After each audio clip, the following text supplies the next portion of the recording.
योगी आदित्यनाथ ने सरकार बनाने का दावा किया।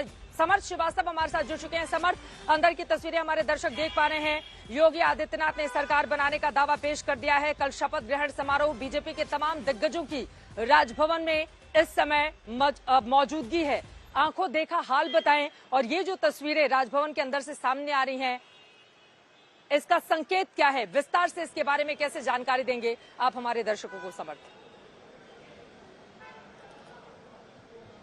देखिए, एक बड़ा दिन है बीजेपी के लिए, जिस तरह से उन्होंने सरकार बनाने का दावा कर दिया है। और उससे पहले अमित शाह के साथ विधायक दल की बैठक होती है। पहले अमित शाह बीजेपी ऑफिस जाते हैं, विधायकों से मिलते हैं, कहीं ना कहीं सबसे बड़ी बात है डिप्टी सीएम जो अभी करंटली हैं उनसे मिलते हैं। उसके बाद आते हैं लोक भवन में। लोक भवन में एक बैठक चलती है जहां पर संबोधन भी होता है और योगी आदित्यनाथ क्लियरली कहते हैं कि मैं तो एक सांसद था, मुझे बनाने में, मुझे संवारने में एज ए सीएम कहीं ना कहीं अमित शाह का बड़ा रोल रहा। तो वो विधायक दल की जो बैठक चलती है उसमें लगभग 1 घंटा चलती है, जिसमें अमित शाह खुद भी संबोधन करते हैं और कहते हैं कैसे पुरानी सरकारों में योजनाएं जो हैं वो जमीनी स्तर पर नहीं आ पाती थी, पर जब से योगी सरकार आई चीजें जमीनी स्तर पर दिखने लगी। और यही गुड गवर्नेंस का नतीजा है कि यहां पर सरकार रिपीट करी, कहीं ना कहीं 37 ईयर्स बाद, 37 सालों बाद सरकार रिपीट करी है। अभी ये बैठक यहाँ खत्म हुई है, विधायक सारे बाहर निकले हैं, पर यहाँ पर अब जो है कहानी, अब राजभवन में यहाँ पर सरकार बनाने का दावा पेश कर दिया है। और इसके बाद आप मानकर चलिए कि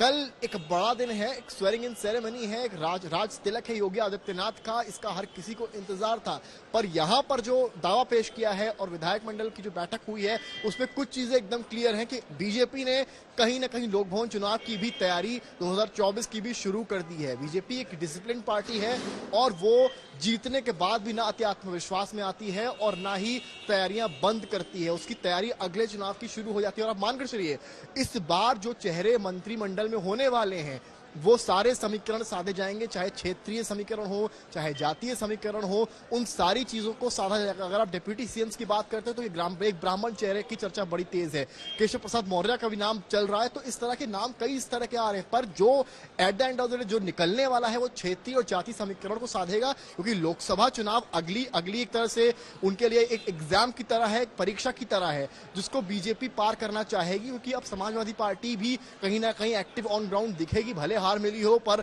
सीट्स कहीं ना कहीं सपा की भी बढ़ी थी। तो इस बार कड़ी टक्कर होगा और यही रीजन है कि कल जो स्वेरिंग इन सेरेमनी है इसको एक शो ऑफ स्ट्रेंथ कहीं ना कहीं योगी सरकार दिखाना चाहती है। और यही रीजन है कि बड़े बड़े नेता यहां पर आ रहे हैं। खाली सीएम से डिप्टी सीएम्स की बात नहीं, गवर्नर्स ऑल ओवर इंडिया से आ रहे हैं, सीएम्स आ रहे हैं, तो बड़े चेहरे उद्योगपति कई आ रहे हैं। तो एक मेगा इवेंट है। आज तक ने इकाना से भी, ग्राउंड जीरो से भी तस्वीरें दिखाई है, किस भव्यता से पूरा स्टेडियम सजा दिया गया है। 50,000 सीटर स्टेडियम है, 26,000 से ऊपर वहां से सीटें लगी हुई हैं। तो तैयारी पुरजोर और विधायकों का भी मनोबल यहां बहुत हाई है। आज तक ने अभी जो विधायक उस बैठक में थे वो जब बाहर निकले उनसे भी आज तक ने बातचीत करी, तो उनका सीधा यही कहना था, हम तो एक मूल मंत्र लेने आए, क्योंकि अमित शाह जैसा नेता जब हमारे सामने होता है तो हमारे लिए कुछ बोलना है। आपको बताते चले, राजभवन में मुलाकात करके एक तरफ आनंदीबेन पटेल को शपथ ग्रहण समारोह का जहां न्योता सौंपा गया, तो वहीं सरकार बनाने का दावा भी पेश किया गया है। ये तस्वीरें अपने आप में बेहद अहम हो जाती हैं।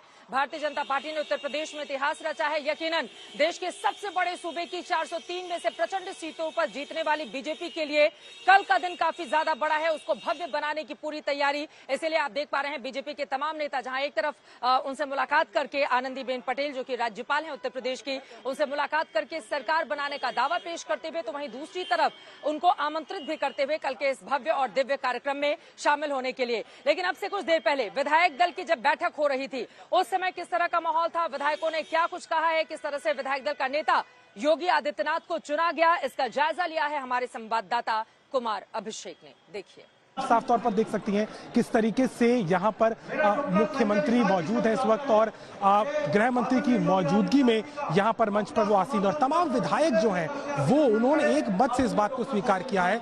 और इस बात में कोई दो राय नहीं है कि जिस तरीके का शासन 5 साल मुख्यमंत्री ने किया और उसके बाद योगी आदित्यनाथ एक बार फिर से दूसरी पारी के लिए तैयार है, तो इसमें कमोविश कहीं ना कहीं उनका जो गवर्नेंस का मॉडल था, जिस तरीके से उन्होंने पहली सरकार में काम किया, उसी की झलक, उसी की एक प्रतिरूप हमें दूसरी सरकार में भी देखने को मिल सकता है। और इसको लेकर के लगातार खुद मुख्यमंत्री ने भी इस बात को कहा था कि बुलडोजर का जो बुलडोजर को लेकर के जिस तरह की कार्रवाई की गई वो काफी महत्वपूर्ण थी और कहीं ना कहीं इस मामले को बहुत महत्वपूर्ण देखा था। हमारे साथ में ऊर्जा मंत्री श्रीकांत शर्मा जी हैं। मुख्यमंत्री के तौर पर चुनाव हो गया है आज? बिल्कुल निश्चित रूप से, और सभी ने बहुत करतल ध्वनि से आदरणीय मुख्यमंत्री जी का खूब अभिनंदन किया है, स्वागत किया है। और निश्चित रूप से भारतीय जनता पार्टी के लिए ये एक स्वर्णिम काल की शुरुआत है। उत्तर प्रदेश के लिए एक स्वर्णिम युग शुरू हो रहा है। जनता की जोश, जुनून, जज्बे से लबरेज है भारतीय जनता पार्टी और यकीनन उसके लिए उत्तर प्रदेश का ये सूबा काफी ज्यादा अहम, जहां एक बार फिर से कल मुख्यमंत्री पद और गोपनीयता की शपथ लेते हुए योगी आदित्यनाथ आपको नजर आएंगे। लेकिन आज जब विधायक दल का नेता आपसे कुछ देर पहले उनको चुना गया, प्रधानमंत्री नरेंद्र मोदी का उन्होंने धन्यवाद दिया, केंद्रीय मंत्रियों का धन्यवाद ज्ञापन किया और साथ ही ये उम्मीद जताई कि उत्तर प्रदेश की जनता ने यहाँ पर जनार्दन बनकर जो आशीर्वाद दिया है उस पर सरकार पूरी तरह से खरा उतरने की करेगी कोशिश। सुनिए मुख्यमंत्री। आदरणीय प्रधानमंत्री जी का, अपने केंद्रीय पर्यवेक्षक माननीय गृह मंत्री जी का, सहपर्यवेक्षक और पूरी पार्टी का हृदय से आभार व्यक्त करता हूं कि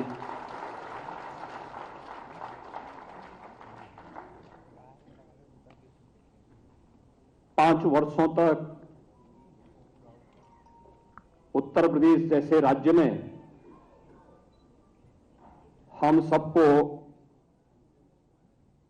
सेवा का अवसर देने के बाद आदरणीय प्रधानमंत्री जी के नेतृत्व में प्रचंड बहुमत की इस सरकार की नई सरकार गठन के लिए मुझे विधायक दल के नेता के रूप में आज यहां पर चुना गया है।